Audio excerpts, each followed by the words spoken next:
So, down arrow, I think. Down arrow. Yeah. Okay.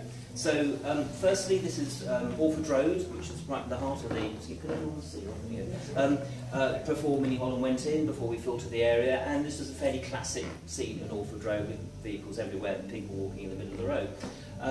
And so really one of the key things is to building an appetite is you have to very clearly identify what the issues are. And really for us, and I was lucky to be involved right from the outset with Mini Holland did, some of the problems we identified as the scheme was being developed as a bid and indeed going on the ground. But actually what we can now say is the issues that we're actually tackling, or trying to tackle, were air pollution, road capacity, with a growing population forecast to rise by 30% over 25 years, active travel hazards, health issues, obesity, type 2 diabetes. I think a quarter of our school population age 11 is now classified as overweight or obese. The school run generating a lot of problems around road capacity and danger. Obviously climate change is a really big picture issue, but something still I think we'd be keen to kind of look at. And finally perhaps a really big one, which I think particularly for Labour administrations is quite powerful, is social justice. Actually it's the 50% in Walthamstow, around Walthamstow in the main central area of households don't have access to a car, they get all the downsides. You know, that really is such an unjust situation.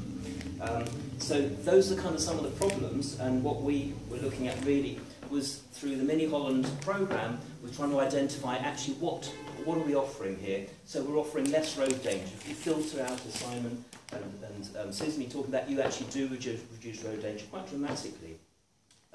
You're getting more active travel, which obviously gives you some health benefits. You're getting less air pollution.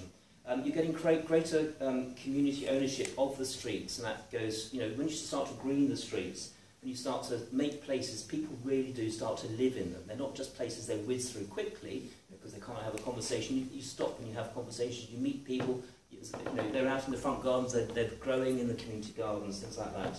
And of course you get less carbon emissions as well. So bringing it to life, sorry, can we go, you just skip it. So sorry, this is post... same road. The same street, same section of street. Can you go back? Can you juggle between the two? Yeah, go back. That's before, and that's after. And that's a radical change. Absolutely radical change. Next slide, please. So, bringing it to life, I think what's really important is, yes, it's important to use logic, facts and statistics. It's also important to use emotion and talk about your personal stories, either the problems you face or what you'd like to have in the future, the vision of what you've seen in Waltham Forest if you come to visit us and seen it for yourself. Make it personal, use pictures, you know, use stories, take videos, so say this is what I want, this is what I've seen, this is how bad it is now, it could be better. Really bring it to life for people. Sorry, my notes are going sideways. Think about the language you use. So quite early on in the Mini Holland programme, when we were pushing the bid together, we realised it was really quite important not just to make it a biking scheme, actually, because actually in Waltham Forest, 3% of people travel by bike regularly. Actually, it's about people. It's about people, residents, about people who walk. Yeah, sure, it's about people biking as well. That wasn't the only story. Much wider. You have much wider engagement with people if you talk about active travel, talk about scooting, walking, and cycling. So placemaking, planting. If you green an area, it really makes a huge difference. There are very few people on this planet, or certainly in London, who are going to say no to greenery. New trees, you know, plants, community gardens, whatever it might be. Most people like to see trees and planting. Work on that one, sell it, make sure it's part of your scheme. So next slide, please. So my story is my family got somewhat larger in 2014, just after the Mini Holland programme. The money was won, and we started to put stuff in. And actually, my extended family suddenly, I realised, were actually quite car dependent. They all went to school by car, you name it. It was really quite embarrassing for me. For 30 years, it's like, oh no, it's not really that. So it's kind of, it wasn't difficult to, it was challenging. And we with multiple car trips. I wasn't doing much to driving unfortunately, but it really was quite a difficult one for me. So next slide, please. So it's about the story, both personally and how we can bring things alive for other people. So on to engagement, and this goes back about 5-6 years actually, where it's really around who do you need to engage with. Well, obviously local councillors. This actually Clyde Lokes, looking somewhat younger now than he does now, but he's been absolutely instrumental, absolutely key to this, because he's been a real champion of this level of change and brave the boot and really quite visionary. But it's really important to talk to local councils and recognise they have a lot of pressing challenges on their plate, but they do also genuinely, most of them really genuinely want to make a difference. So their public contact is normally people complaining, negativity, whinging, just generally, and it's like, actually, they're good, they do their job, but really, if you go with a positive story, stuff you want, you're prepared to work with them, that is really quite refreshing. So really, what I'd say is when you're dealing with local councillors who are on the ground, they're local decision makers, you can start to bring things to the boil. Make sure that you bring in positivity and really constructive, powerful ideas. Yes, yes. That is so key, because actually otherwise they're going to only listen with half an ear if you're in whinging, complaining about what you didn't do last year or what the officer screwed up the year before that.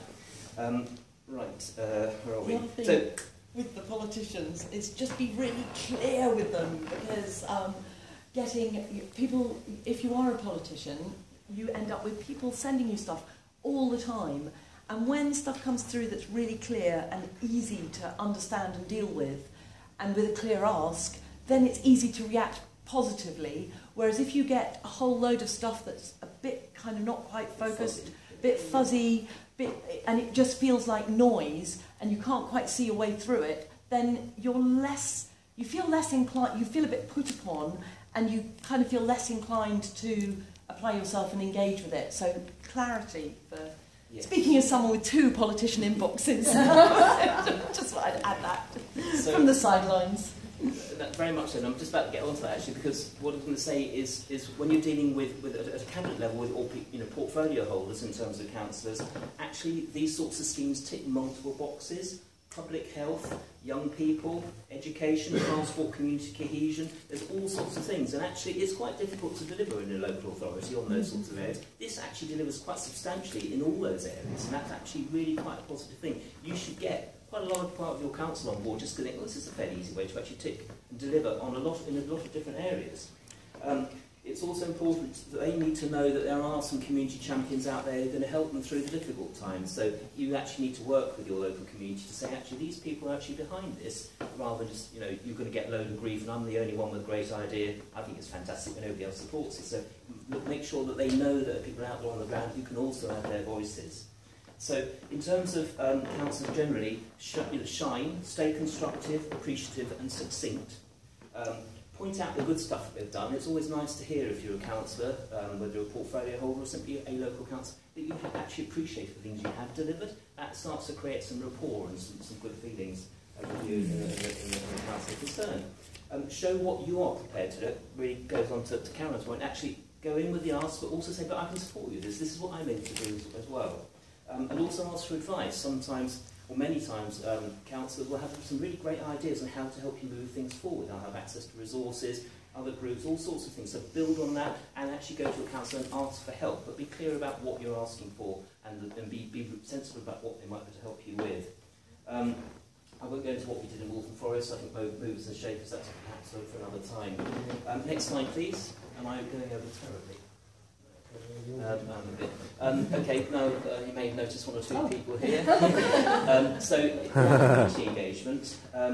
Do really work your networks. It's important to be really as well connected as you can. Work with parents, work with neighbourhood, residents associations, neighbourhood watch. Talk to local opinion formers, community leaders. Make sure you get out there and actually really start to engage people. Parents, I think as Susan has particularly identified, there's lots of opportunities there. Parents are concerned about road danger, pollution, kids' freedom, all sorts of things. The school run, great opportunity to start to talk to parents about that 10% of people who drive and making their lives miserable. The rest of us are walking and cycling, whatever. You can build on that. Anti-idling campaigns are a really good opportunity as well. There's quite a lot of that happening, I think, around in London. Play streets have already been mentioned. And don't forget social media. It can have its downsides. It's also a great way to mobilise communities in a different form. Next slide, please. On to officers. They are the workhorses behind these things. They're the ones that get tasked by politicians to actually deliver. So work with your key officers. They obviously have certain training, they have certain kinds of attitudes sometimes because of the difficult situations they have to face and the challenges and the regulations. But but there will normally be a few who are prepared to pick up the baton and run with stuff and be innovative. So make sure, identify those and work with those. And again, as with councillors, stay positive. Try not to complain about the scheme they screwed up last year. That really isn't going to get you very far. Work in the positive and things that might be able to do for you in the future. I say this from a bit of experience, by the way. Yeah, so don't try not to be... The other thing is, if you do have key campaigners who are deeply problem-oriented and really angry, try to take them away from those frontline liaison roles, because they could really screw up those relationships quite badly for you. You need people who are really great in terms of their social skills and their ability to move beyond today's or yesterday's problems into much more productive spaces. I think that's enough from me on that. Myths. Right, next slide, please. Yes. Okay, yes, dealing with opposition. Prisoner in my own. Yeah, so this is Walford Road. So I'm going to have to... I'll bust this bit. You will get resistance to change. This is Walford Road on the day the scheme was formally launched. The road was closed to motor traffic, and we had all sorts of dignitaries there and a lot of quite angry residents. And the reason for that really was because the scheme was parachuted in very rapidly. The original Mini Holland programme only had 3 years to run. A lot of money to spend in a short space of time. The council didn't really have time to engage. They learned very quickly they had to make time. And TfL fortunately given them another 3 years, so 6 years in total to deliver. So early on, things went in really quickly, there wasn't the engagement necessary, and it did create quite a backlash.